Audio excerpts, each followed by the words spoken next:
नमस्कार बच्चों, आज हम आपको संवेग संरक्षण का नियम बताएंगे। संवेग संरक्षण का नियम, इसी को हम रेखीय संवेग संरक्षण का नियम भी बोल सकते हैं। चाहे संवेग संरक्षण का नियम बोल दो, चाहे रेखीय संवेग संरक्षण का नियम, कोई दिक्कत नहीं है, कोई किसी भी तरह से हम बोल सकते हैं। तो संवेग के बारे में तो हमने आप लोगों को बताया था कि किसी भी वस्तु का संवेग उस वस्तु के द्रव्यमान तथा वेग के गुणनफल के बराबर होता है। तो जो वस्तु का संवेग होता है वो उसके द्रव्यमान और वेग के गुणनफल के बराबर होता है। जैसे हमने बताया था कि जैसे मान लो कोई एक हल्की वस्तु ले लो, जैसे कोई एक साइकिल है, साइकिल ले ली जाए। साइकिल मान लो 20 किलोमीटर पर घंटा की चाल से चल रही है, और सेम उसी तरह से कार ले ली और वह कार भी 20 किलोमीटर पर घंटा की चाल से चल रही है। तो हम देख रहे हैं कि साइकिल और कार दोनों का वेग बिल्कुल सेम है। साइकिल भी 20 किलोमीटर पर घंटा की चाल से चल रही है और कार भी 20 किलोमीटर पर घंटा की चाल से चल रही है। लेकिन अगर हम देखें तो साइकिल और कार के द्रव्यमान में अगर देखें तो साइकिल का द्रव्यमान कम होगा जबकि कार का द्रव्यमान अधिक होगा। अगर साइकिल कोई किसी वस्तु से जाके टकरा जाए तो क्या होगा, उसे थोड़ा सा चोट वगैरह, या कोई व्यक्ति से जाके ही टकरा जाएगा तो उसे चोट कम लगेगी। लेकिन अगर यही कार भी 20 किलोमीटर पर घंटा की चाल से चल रही हो और कार किसी व्यक्ति से जाकर टकरा जाए तो कार को चोट ज़्यादा लगेगी ना।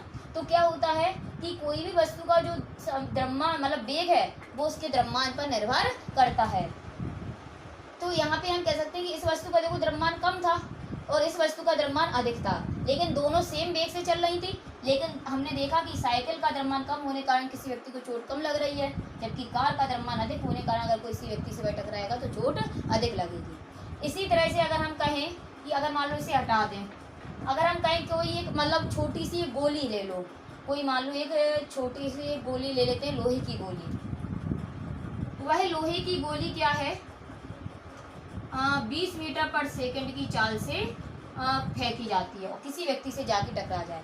लेकिन अगर मान लो कोई ये गोली बंदूक से निकल रही हो तो बंदूक से जो गोली निकलती है उसका वेग बहुत ज़्यादा होता है, लगभग 120 किलोमीटर पर घंटा या और भी ज़्यादा हो जाता है, हम लगभग मान के चल रहे हैं। तो हम देखते हैं कि आपको पता भी है कि अगर लोहे की गोली हम किसी व्यक्ति से जाके टकराएंगे तो चोट तो लगेगी, लेकिन अगर बंदूक से गोली निकले और वह किसी व्यक्ति से जाके टकरा जाए तो वो उसके सीधे क्या हो जाती है, पार करके निकल जाती है। तो यहाँ पर हम देख रहे हैं कि दोनों वस्तुओं की क्या है, द्रव्यमान तो बिल्कुल सेम है, गोली लोहे की और बंदूक की दोनों की क्या होता है, सेम रहेंगी, लेकिन उनके जो वेग हैं वो क्या वेग में क्या है, अंतर है।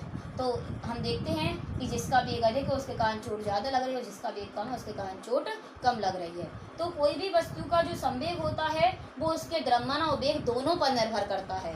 तो इसी तरह से यहाँ पे संवेग का फॉर्मूला बनाया गया कि किसी वस्तु का संवेग द्रव्यमान और वेग के गुणनफल के बराबर होता है। अब यहाँ पर हम पढ़ने वाले हैं संवेग संरक्षण का नियम। संवेग संरक्षण का नियम कैसे हम पढ़ेंगे, जैसे मान लो दो गोलियां हैं, एक गोली जे ले ली और एक दूसरी गोली जे ले ली, या मान लो दो गेंदें ले ली, एक गेंद ए है दूसरी गेंद बी है। गेंद ए का द्रव्यमान है एम ए और गेंद बी का द्रव्यमान है एम बी। दोनों ही इस दिशा में चल रही हैं। गेंद ए प्रारंभ में यू ए वेग से चल रही है और गेंद बी प्रारंभ में यू बी वेग से चल रही है।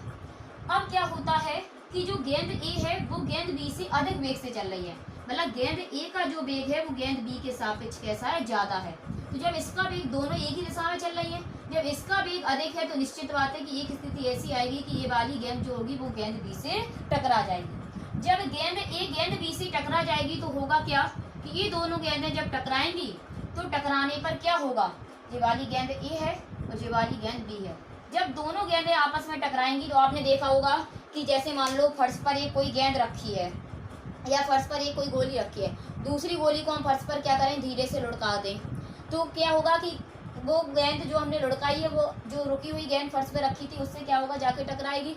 टकराने पर ये होगा या तो दोनों गेंदें एक साथ चलने लगेंगी, या क्या होगा कि जो हमने गेंद लुढ़काई थी वो वहीं रुक जाएगी और दूसरी गेंद आगे की ओर बढ़ जाएगी, या फिर दोनों गेंदें अपने एक साथ चलने लगेंगी। तो कुछ भी हो सकता है। अब हम ये तो बता नहीं सकते कि होगा क्या, वो तो उसको हम जितने वेग से या जिस हिसाब से टकराएंगी उस पर निर्भर करेगा। तो गेंद ए क्या होगा, गेंद बी से जब टकराएगी तो टकराने पर इनके वेग क्या हो जाएंगे, बदल जाएंगे। तो टकराने पर होगा क्या कि गेंद ए जब गेंद बी से टकराएगी तो गेंद ए गेंद बी पर बल लगाएगी, गेंद ए गेंद बी पर बल इस दिशा में लगाएगी। तो गेंद ए गेंद बी पर बल लगा रही है तो इसे हमने एफ ए बी से लिख दिया। और हमने क्रिया प्रतिक्रिया का नियम पढ़ा है, क्रिया प्रतिक्रिया का नियम जो न्यूटन का गतिशील तृतीय नियम है उसमें हमने आपको बताया था कि प्रत्येक क्रिया की बराबर और विपरीत दिशा में प्रतिक्रिया होती है। यानी अगर एक वस्तु ने दूसरी वस्तु पर बल लगाया तो दूसरी वस्तु भी पहली वस्तु पर बल लगाएगी और बिल्कुल सेम बल लगाएगी।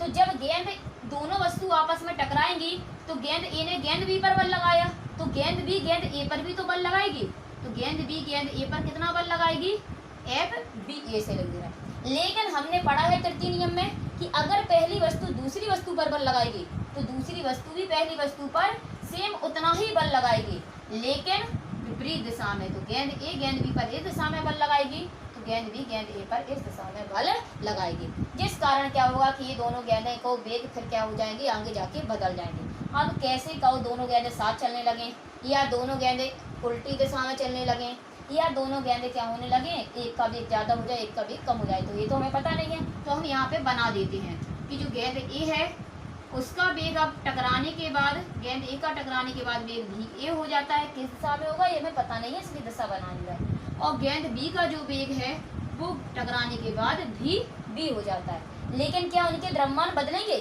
द्रव्यमान तो यहाँ पर भी जितने थे यहाँ पर भी उतने ही रहेंगे और यहाँ पर भी क्या होगा, द्रव्यमान सेम उतने ही रहेंगे, द्रव्यमान नहीं बदलेंगे।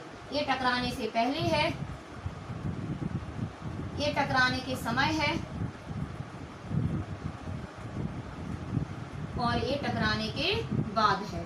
सारी कंडीशनों में द्रव्यमान तो सेम रहेंगे लेकिन वेग उनके बदल जाएंगे। तो अब क्या होता है कि जब गेंद ए गेंद बी से टकरा जाती है तो टकराने के बाद इनके वेग बदल जाते हैं। तो गेंद ए का टकराने के बाद भी ए हो जाता है और गेंद बी का वेग टकराने के बाद भी हो जाता है।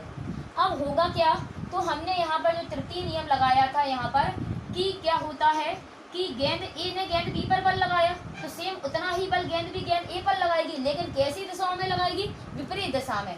इसलिए यहाँ पर हमें विपरीत दिशा में लग रहा है तो माइनस लगाना पड़ेगा। अब हमने न्यूटन का गति विषय द्वितीय नियम में पढ़ा है F बराबर m इंटू ए। तो यहाँ हम गेंद ए के लिए लगाएं तो यहाँ m इंटू ए, तो गेंद ए के लिए द्रव्यमान m ए है और त्वरण को अभी हम ए से लिख दे रहे हैं, बाद में या यहाँ सब इसमें ए लगा देगा। और गेंद बी के लिए लगाएंगे तो गेंद बी का द्रव्यमान एम बी है और इसका त्वरण जो है वो भी ए बी से लिख दे रहे हैं। जब इसे हम हल करें तो हल करने पर देखो क्या होगा, हल करने पर इसकी कंडीशन क्या बनेगी ये हम यहाँ पे देखेंगे। इसको थोड़ा सा हम साफ कर दे रहे हैं।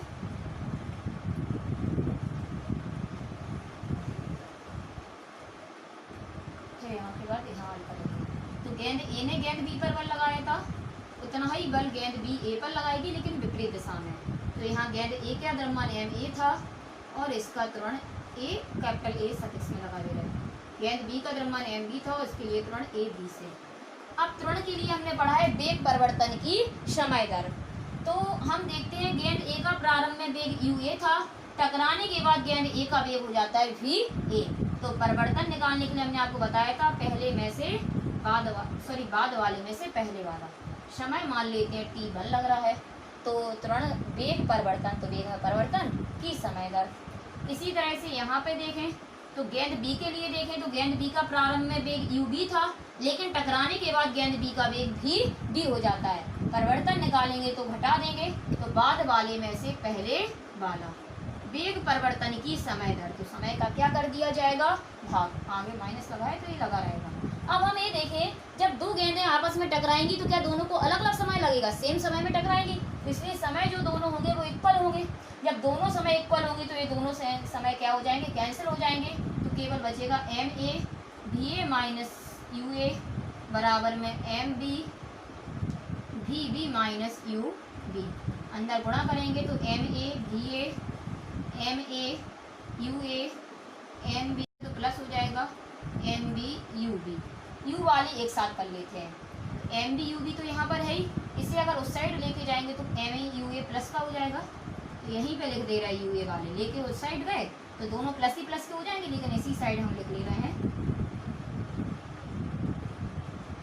एम ए भी ए जी वाला यही रहने दे रहा है और जी माइनस का अगर इस साइड लेके आएंगे तो ये प्लस का हो जाएगा। MA plus MB V A का द्रव्यमान है और UA टकराने से पहले गेंद A का वेग है। MB गेंद B का द्रव्यमान है और UB टकराने से पहले गेंद B का वेग है। और हमें पता है द्रव्यमान गुणा वेग संवेग होता है, तो ये गेंद A का संवेग है और एक गेंद B का संवेग है। टकराने से पहले पूरे निकाय का संवेग है, तो टकराने से पहले संवेग है।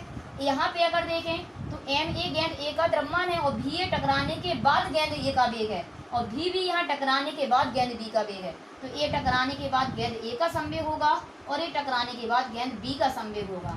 तो हम देखते हैं कि टकराने से पहले जो दोनों गेंदों का संवेग है और टकराने के बाद जो दोनों गेंदों का संवेग है वो दोनों कैसे हैं, बराबर हैं।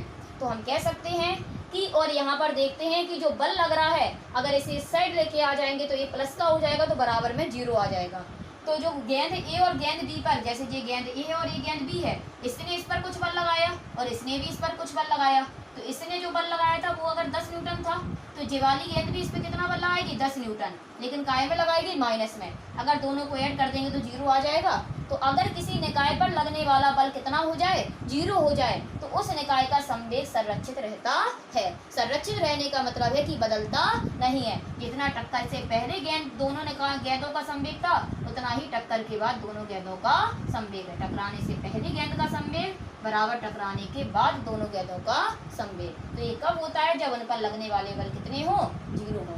तो हम कह सकते हैं कि यदि किसी निकाय पर लगने वाला बाह्य बल 0 हो तो उस निकाय का संवेग संरक्षित रहता है। यानी टक्कर से पहले निकाय का संवेग बराबर टक्कर के बाद निकाय का संवेग। निकाय मतलब सारी वस्तुएं जितनी भी वहां पर है, उन सारी वस्तुओं का संवेग। तो ये होता है संवेग संरक्षण का नियम।